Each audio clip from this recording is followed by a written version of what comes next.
Bem-vindos ao GoTech. No vídeo de hoje a gente vai falar sobre o iPadOS 17.4 que acabou de sair para ser atualizado no iPad. Eu vou instalar aqui no meu e logo em seguida eu vou fazer melhor. Eu vou compartilhar minha tela com as principais alterações do novo sistema operacional. Então aqui temos a tela do meu iPad. Está no iPadOS 17.4, a versão é a 21E219.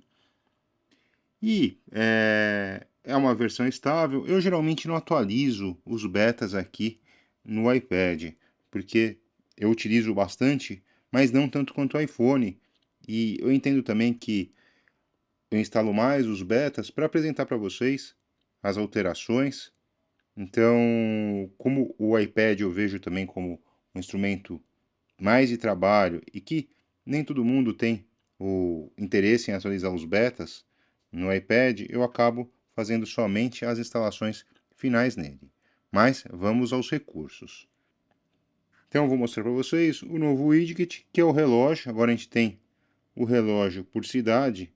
E o interessante é o seguinte, você pode colocar qualquer cidade nesse relógio, que vai ser muito útil quando você estiver trabalhando, por exemplo, se você tem contato ou familiares fora do país, para saber qual é o horário que você vai poder conversar com a pessoa que está fora, ou mesmo quando estiver viajando, que ele vai atualizar o horário do relógio para o horário local que você está. E aí você pode ir lá criar um relógio, por exemplo, da cidade de São Paulo, para quando você for conversar com a sua equipe ou conversar com seus familiares, você não ligar, entrar em contato no horário impróprio. Eu acho que essa é uma mudança interessante. A gente tem tanto a versão digital quanto a versão em analógica do relógio. E você pode colocar várias cidades, então você pode, por exemplo, criar lá uma parede, um wallpaper só de relógios, se você for uma pessoa que tem contatos pelo mundo. Uma alteração super bem-vinda é a criação de transcrições no aplicativo podcast. E a gente já mostrou na versão do iOS 17.4 no iPhone como fica interessante a leitura, mas no aplicativo podcast vocês vão ver que é ainda melhor. Eu vou baixar o volume aqui para a gente não atrapalhar. Vou carregar o podcast e aqui olha só como fica a transcrição. Você tem a opção de ler como se fosse um documento, você pode copiar, colar, procurar uma palavra. Então, eu vou ver aqui, eu acho que ele está falando sobre o Texas. Vamos ver se é isso. Texas, aqui ó. Então ele localizou 3 vezes a palavra Texas. Aqui ó, você joga aqui Texas e ele vai te dar aonde tem. Então para você consumir podcast, me parece o iPad agora um dispositivo perfeito para isso. E lembrando que é o seguinte, essa transcrição ela é feita por inteligência artificial. Você pode perceber que ela é muito assertiva na transcrição daquilo que é dito no podcast. Hoje nós temos suporte ao inglês, espanhol, francês e alemão. Eu espero que a Apple trabalhe para a versão em português o quanto antes. Eu vou entrar aqui, como eu sempre faço, entrar aqui no podcast do Mac Magazine e vocês podem perceber que aqui você não tem a área de transcrição, ao contrário lá do podcast americano. E realmente assim, eu achei impressionante como ficou bom. Aqui eu voltei para aquele podcast que eu deixei rodando aqui enquanto estava falando com vocês que não estava funcionando em português. E olha como fica mais prazeroso você consumir esse tipo de conteúdo. Porque ele fica na tela, você vai lendo, vai treinando o seu inglês, vai treinando sua pronúncia. E esse incremento ficou muito bom no iPadOS 17.4. Como nós já mostramos para vocês, tem novos emoticons, aqueles emoticons que vieram para o iPhone no iOS 17.4 também vem para o iPad, que é o símbolo de não, o símbolo de sim com a cabeça, a fênix, limão, um novo cogumelo, corrente quebrada, família sem uma especificação de gênero, pessoas andando, tanto gênero feminino quanto masculino, ajoelhado, andando mais pausadamente, cadeira de roda manual e corredor. Utilizar está disponível também para o iPad OS, assim também como o iOS 17.4 para uso no iPhone. Um recurso que eu gostaria de ver também no iPad OS é aquela configuração para que você tenha o dispositivo anti-roubo, que atrasaria a alteração de senha, a alteração de Apple ID, a alteração de rosto. Lembrando que o iPad na versão Pro, tanto no M1 quanto no M2, ele utiliza o mesmo Face ID do iPhone. Então, e os dados que você tem crítico aqui no iPad são tão críticos quanto no iPhone quanto no iPad. E não temos essa camada de proteção no iPad OS. Ó, eu vou passar aqui com vocês no Face ID e código. Ó, você tem aqui exigir atenção para o Face ID, recurso de atenção, desativar, alterar código, exigir código imediatamente, mas não tem aquela função lá que é a proteção de dispositivo roubado. Então, isso, na minha opinião, é um equívoco muito grande a Apple não ter trazido para o iPad. É algo que eles deveriam fazer junto, porque se você tem aquele sistema de proteção no iPhone, também deveria trazer para o iPad. Quanto ao Apple Music, o iPad OS trouxe as mesmas alterações que nós tínhamos no iPhone. Agora ele tem a opção de replay mensal das músicas que você tem escutado com mais frequência, e também o botão Home, que ele faz uma escolha mais assertiva com base no seu gosto. Então, isso veio para o iPhone, como também veio para o iPad OS. E lembrando que fica muito mais integrado a utilização e navegação que você tem no Apple Music e do aplicativo Podcast, já que agora todos têm a sua parte lá de home, que vai ser o conteúdo já preparado com base na sua utilização. Quanto à interação do iPad OS 17.4 com a bateria, ela é diferente do iOS 17.4 do iPhone.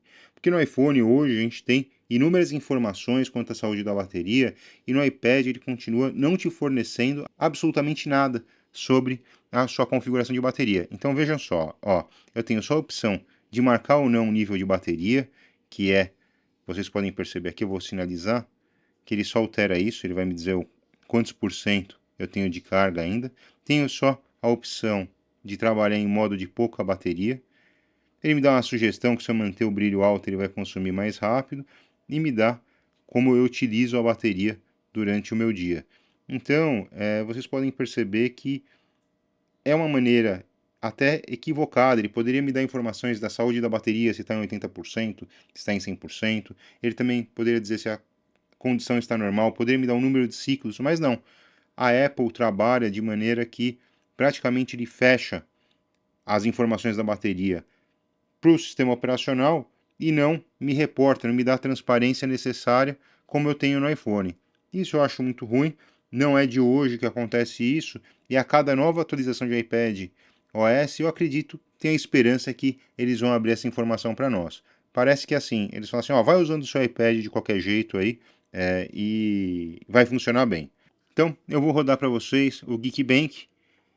Vocês podem ver que o meu iPad é um iPad Pro de 11 polegadas, quarta geração, com o chip M2, rodando a iOS 17.4, e vamos rodar. Ele está fazendo o teste, e é importante salientar que é o mesmo chip M2 que acompanha o MacBook Air. É um chip bem poderoso para o iPad OS, é como se você colocasse um chip de computador no iPhone, embora a gente vai fazer um vídeo no canal mostrando as diferenças entre o chip do iPhone 15 Pro, o chip do iPad e o chip do MacBook Air.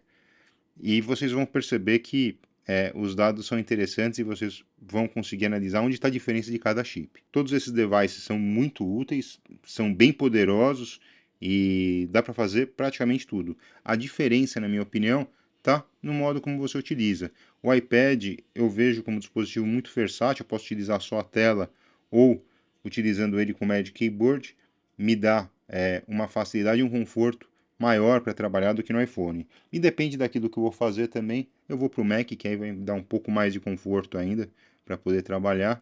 Então eu vou mesclando o uso desses devices conforme o meu trabalho. Eu vou adiantar o resultado para vocês do Geekbench quanto à CPU e aí já mostro para vocês o resultado. Bom, finalizado o teste, a gente teve um desempenho de 2.582 em single core e 9.767 em multicore.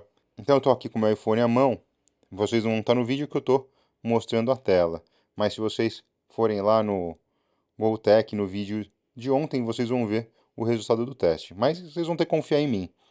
No iPhone 15 Pro Max, eu tive um single core de 2.850, ou seja, o iPhone Pro Max, ele em single core é mais rápido do que o iPad Pro M2. Então, eu tenho 2.582 do iPad contra o 2.850 em single core do iPhone. Só que, na parte de multicore, no iPad eu tenho 9.767 pontos de multicore, e já no iPhone a diferença é grande, é 6.921. Ou seja, dá para entender que quando eu preciso rodar mais cores, mais tarefas, o iPad sai melhor. Eu vou fazer o teste de vídeo para a gente também ter esse histórico quando for atualizar novamente para o iPadOS ou 17.5 ou o iPadOS 18.0.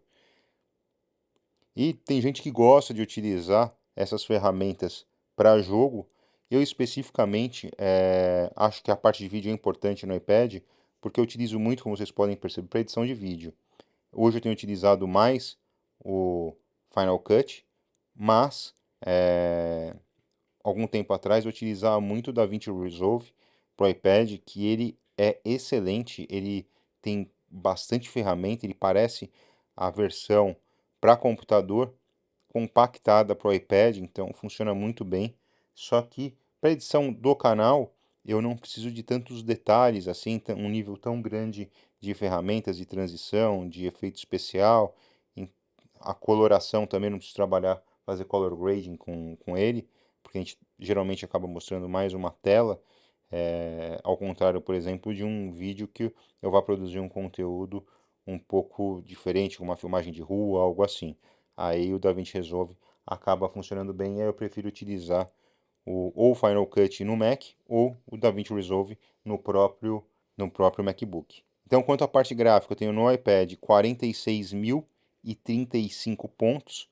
E aí, para efeito de comparativo, eu sei que a gente não está comparando laranja com cenoura, mas é interessante até para vocês saberem por que um dispositivo é diferente do outro, onde muda o preço. Então, no iPhone 15 Pro Max eu tenho 27.324 pontos na parte de vídeo, ou seja, eu tenho quase o dobro de capacidade de processamento de vídeo no iPad quando eu rodo um benchmark.